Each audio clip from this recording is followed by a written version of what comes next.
Red এবং maroon colour mixed করে যে কালারটা আসে ওইটা। আর এটা লালই বলি, এটা আমার কাছে না দেখেন দুইটা পাশাপাশি রাখলে কেমন দেখায়, এটা লালই দেখায়। আচ্ছা লাল বলি, হ্যাঁ অনেক আপুরা আবার লাল লাল ড্রেস একটু মেসেজ দিচ্ছিলেন। এখন লাল ড্রেস তো সহজে আমাদের আসে না, কারণ আমরা ওই দুটো কালার মিক্সড করে কালারটা করি, তাহলে না ওই কালারটা বসে না, ফুটে না সুন্দর।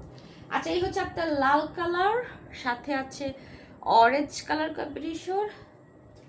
যে যে গায়ের রঙের যে আপুরাই আছেন না কেন তাদেরই ভালো লাগবে, সুন্দর লাগবে। এই যে অরেঞ্জের সাথে লাল colour combination, red colour combination. আর আমার মনে হয় কি পাইপের না দিলেই ভালো হবে, কারণ কি সব ড্রেসের সাথে আসলে পাইপের লেস যায় না। ও নিজেই অনেক সুন্দর,